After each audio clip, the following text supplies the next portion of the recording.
5,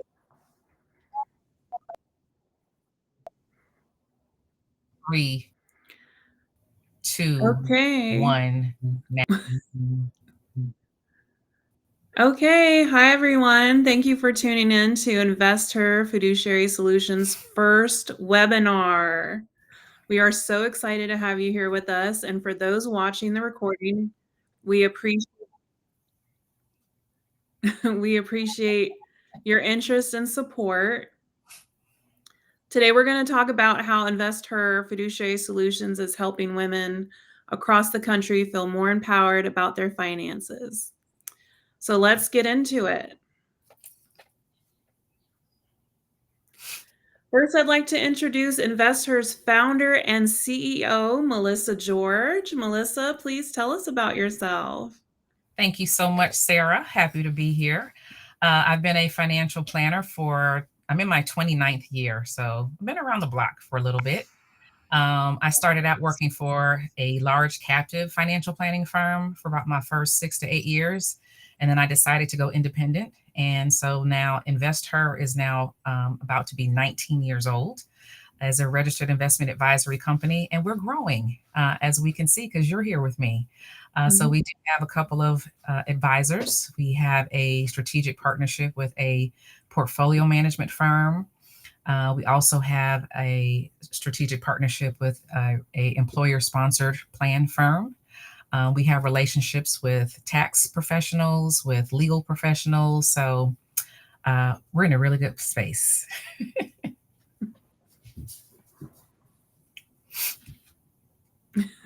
Next slide. Are you going to tell us about you, Sarah? Yes. It's okay. So I'm Sarah Martinez Hansen. I'm one of the financial planning associates with InvestHER. I decided to switch careers back in 2023 from digital marketing. I'm currently a graduate student with the University of Georgia and will graduate this December in financial planning. At IFS, I manage the budgeting and cash flow management clients, and I help Melissa with financial planning clients as well. I'm excited and grateful to be part of the InvestHER mission to help women take control of their finances. Awesome, awesome, awesome. So here's our agenda for the webinar. We already covered the introductions. So before I turn it over to Melissa to explain who we are, what we do, and how we help our clients, I just want to take a quick poll. So what is your biggest financial concern as a woman or woman business owner? Please type it in the chat and let us know. All right, over to you, Melissa. Okay, fantastic. So, who we are, our story and our mission. I started in financial planning. Actually, it was the week that I turned 30, and I was coming out of a retail background. And I had finished college a few years earlier, and I really loved math. I loved working with numbers. And so, when I was working in retail at a very prominent retail chain, I was always trying to get my full time employees to participate in the 401k. So I think that's kind of where everything started. As I was graduating from college, I didn't know what a financial advisor or a financial planner was. And so I just started applying at everything I saw in the paper, because this is back when we used to look for jobs in the newspaper. I was looking for anything that was banking related, anything that had to do with investments.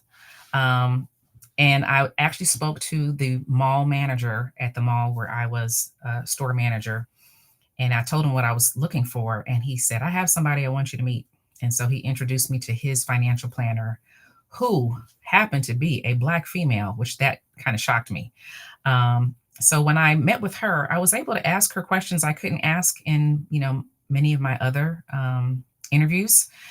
What kind of money was she making? How was she getting her clients? What did her day look like? What was she actually doing for her clients? Those types of things. And it really helped me realize that that's what I wanted to do. I actually ended up working at the same firm with her for my first 6 years, which was great because she was able to mentor me. And what I discovered is that during that time, I realized just how Brown and Black communities, and more specifically women, really don't trust the financial services industry, and as a result, don't ask for help in this area. And that kind of became part of my mission, that I wanted to work with women. I wanted to work with people from marginalized communities. That's not to say we don't work with men. We do have men clients as well, but our focus is really around women. One of the reasons why we focus on women's financial empowerment is because once I became a business owner and I started working with lots of women that do have small businesses, I realized how difficult it is.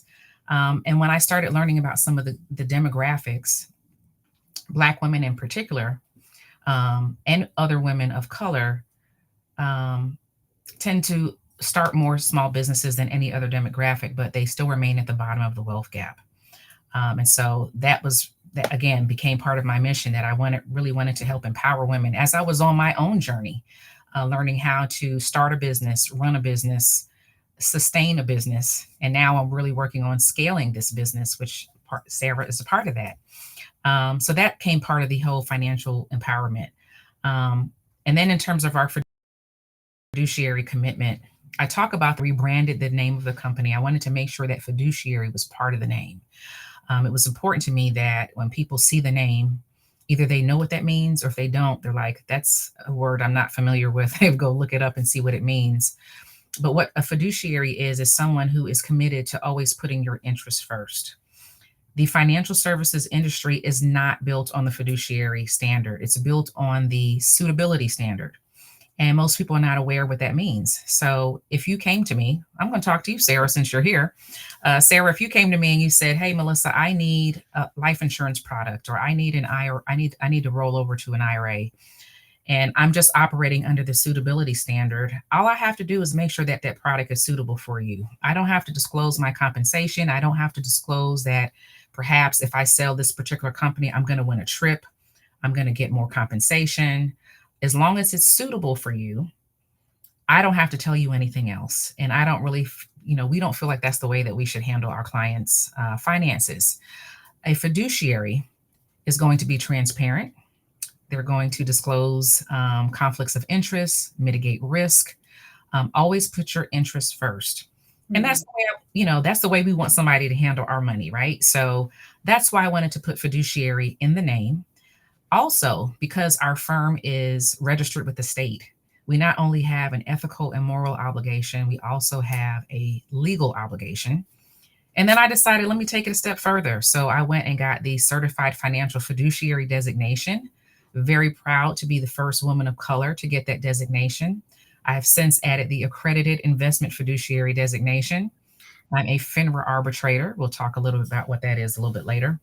But the fiduciary commitment is all about everything that we do. We want to do it with excellence, and we want to put our clients' interests Mhm. first. So that's what the fiduciary commitment means. Our unique approach to working with women and women business owners. There's a couple of things that we can touch on there. One of them is I always say we're relational, not transactional, right? So, what does that mean? I think it's very challenging for people to talk about their money, even more so than going to a new doctor that they've never seen and taken off all their clothes. People don't like to talk about their money or their money behaviors, their money mistakes, how much money they have, those kinds of things. So, I think one of the things that's unique about us working in this space is creating a safe space where people feel comfortable to talk about their money. And during that process, we want to learn not just about the money decisions that they make, but we want to talk through their relationship with money. We want to talk about their money scripts. We want to talk about how you grew up. Did your family talk about money? How all of this comes into play with the money decisions that you make now. So we don't want to just know what you're doing. We want to know, how did you get here? And how can we help you modify any of those behaviors that may need to, so that you can have better outcomes? We want this process to serve you. So I think that's one of the things that's really unique about us. Next slide. Okay. Okay. So there are many, many challenges that women face. The retirement gap, the wealth gap. I already talked a little bit about that. Sarah was so kind to put some stats here for me, up here for us. But Most women do retire with approximately 30% less than men. And we already know that women in general are going to live longer. As Mhm. a matter of fact, most women are going to end up, if they're not the bankers of their families, meaning the person that handles money, maybe they're leaving that to their spouse or significant other. Usually, in the end, they are still going to be the one that's going to be handling the money because they're usually living longer. Career breaks is really, really important. A lot of women will stop working to start their families, right? And they want to be home with their kids at least during those formative years until they're either going to school or able to be at home by themselves. And so those career breaks do take a toll on their earnings potential because they may have been away for 5 or 10 years and all of a sudden they're trying to get back into the workplace. Competition is a little bit different. The workplace may have changed. It's gone digital, it's gone AI. So it can really have an impact on their long term savings because obviously while they're working, they may not have been saving. Um, then, of course, there are always unique challenges that women are facing as entrepreneurs. Access to capital remains one. And right now, with the current administration, there's a lot of we're kind of under attack, right? We Mhm. already know about DEI being under attack. A lot of spaces that try to provide funding for women is under attack. We also have the single gender initiatives are under attack right now. Um, we don't get any government funding, so guess what? We're not changing the name. It will remain InvestHER. But single gender is under attack, and the confidence gap is a big one. Like I said, people are not comfortable. And I think one of the reasons why a lot of people are not comfortable, this industry really is still white male dominated. The demographics have shifted some, but it's still about 70 or 71% white male. And men generally have a different um, conversation style, right? They speak a little bit differently. And often heard women say, I don't want someone to talk at me. I need someone to talk with me, right? Mhm. And so, because of that, many have strayed away. But now that I'm starting to see the changing demographics, not just in the nation, but in this industry, women of color, Latinas, um, Asian, Indian, all of the rainbow, right? People have more choices now. So if they feel more comfortable seeing someone that looks like them, seeing someone who has had similar experiences, has the same cultural nuances, they're usually more likely to go ahead and say, I need help, right? And you can Mhm. understand where I'm coming from, right? Because we have had a similar experience, Right. right? Okay. Next slide. Okay. So here we're just talking about a lot of the services that we provide. We do a lot, right? So I wouldn't say Mhm. it's a one-stop shop, but it's a shop where you can get most of your things done. If you're a small business and you've grown to the point where now it's like, you know what, I need to attract and retain employees. I think I'm in a position now where, let's say you've already gotten a health insurance plan, because that's usually the first benefit that people are looking for is health insurance. But after that, it's like, I think I can put in a retirement plan. What does that look like? What type of retirement plan should I get? What are the costs? What are the annual commitments to that? What about the compliance and the legal ramifications, the tax ramifications? So that's a service that we provide. Like I said, we have a strategic partnership with a company that's all they do. And so we have partnered with them so that we can provide a retirement plan for your business, depending upon what's appropriate. But our sweet spot is really comprehensive financial planning. That is the space Mhm. that we spend most of our time in, right?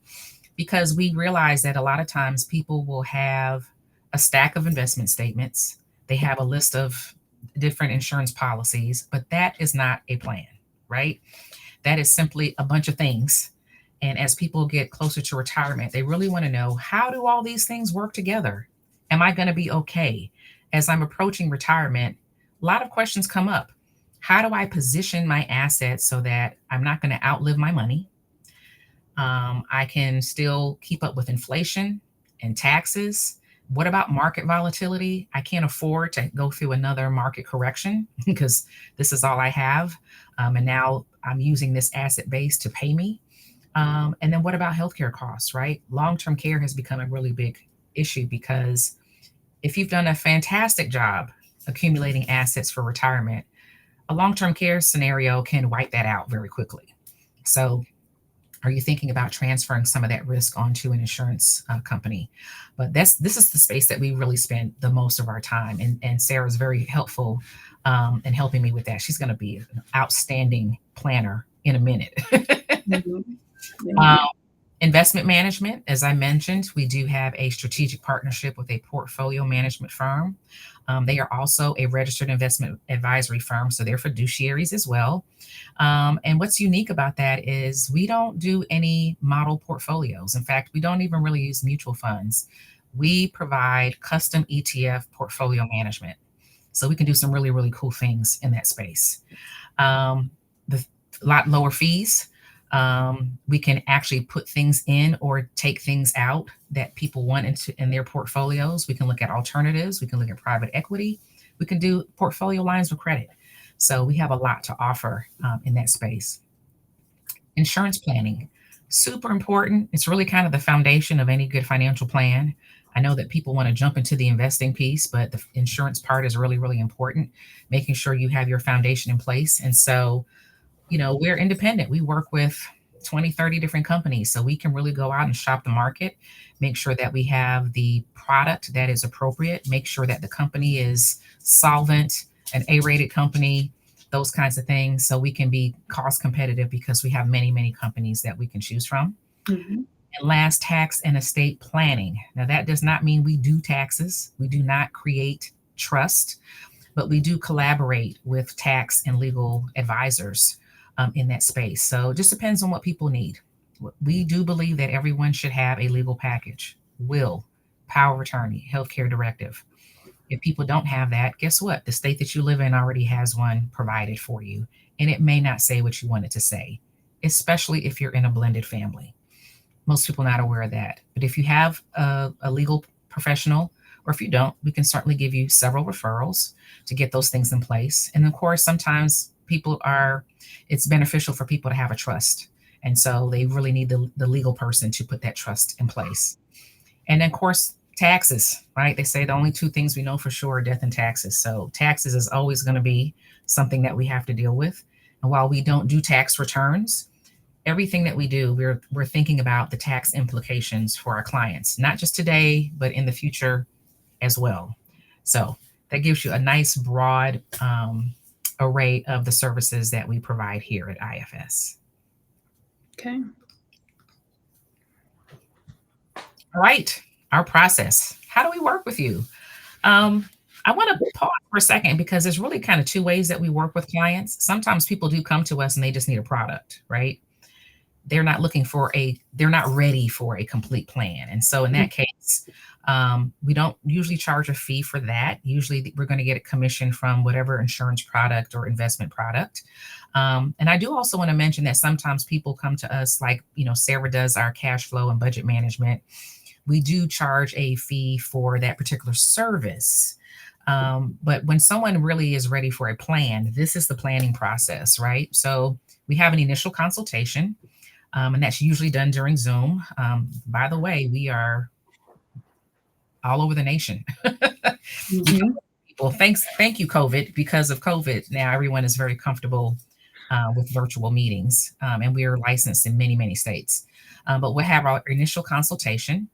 And out of that process, if they're ready for a plan, there's a proposal process as well. We actually send them a link. They can answer about 18 questions, and it will generate a proposal with everything that's going to be covered, the fees, and those kinds of things. Once they are ready to move forward, we do a data gathering session. Sometimes we call it a fact finder. We might call it a discovery session, but this is when we're getting all the data, all the statements, and we're also talking about the things that are important to you. What are your goals and objectives? What are your desires? What do you want the future to look like? What's important to you? So we're gathering all that together, and then we come back with a draft plan. We like to do a draft plan before we provide the final plan because we don't want to miss anything. And usually we see that maybe we've missed a document, maybe we misunderstood something. So I like the client to kind of see where we're going with this. making sure that we're going to be touching on all those points that they said were really important to them. So we do a draft, and then we try to clean up. We present that draft, and then we come back to the client and say, okay, here is the final, right? And here are the recommendations. It's very, very specific. We actually even talk about things that we don't necessarily cover here, but things that are important. We don't want there to be any gaps in the plan for any of our clients. After that plan presentation, then we go into implementation. What are we putting in place to make sure that the client will reach their goals, and then we monitor, and then we reevaluate. We do that on a regular basis, right? That very first plan is the one that is, I think, most important for two reasons. It is the one, it costs a little bit more because we got to gather all the Mhm. stuff, right? If we're doing any updates, it's a nominal fee, and that might only happen every couple of years. But we call that the benchmark plan.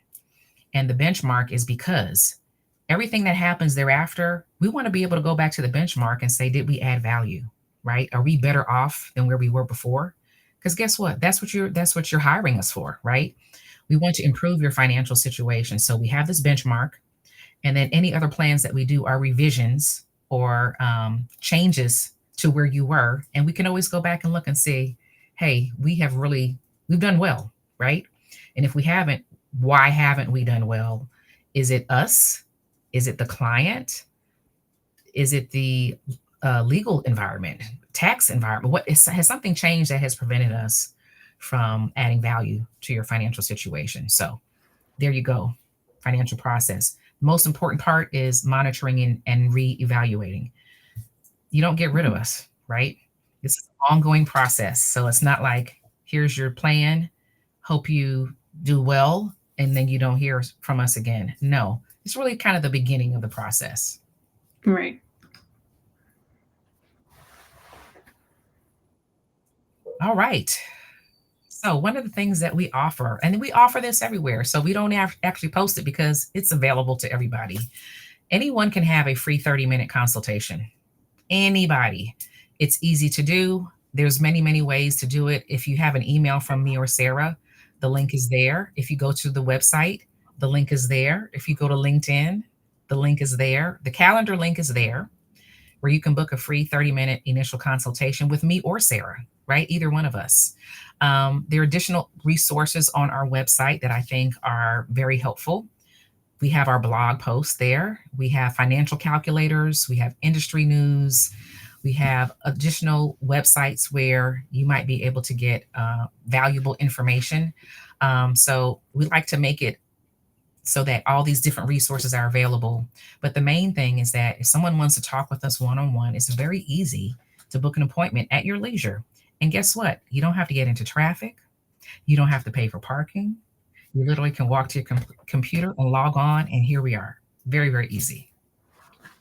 Okay. All right. We're at the Q&A. Man, that went It kind of fast, did. It Sarah. did go by fast. So for the Q&A, we can go ahead if you guys have any questions for Melissa or me. You can message us on LinkedIn, Facebook. Our email is in our signature or on the websites. So there's plenty of opportunities to get a hold of us with your questions. And then, of course, you can always book the 30-minute initial free consultation. Absolutely. So we're going to post this on a couple of our sites so that people can look at it later and understand who we are, why we exist, what's important to us, and see if it might be a good fit for them to contact us. But thank you so much, Sarah. I appreciate you putting this together, and looking forward to many, many more webinars that we'll do in the near Yes, future. thank you, Melissa, for taking the time. And yes, I look forward to many more events like this one. And I know we're both excited to empower women all over the country to take control of their finances and live their best lives. So I'm just Absolutely. going to echo again, follow us on our socials for the next event, and we'll see you all next time. Bye. Yay.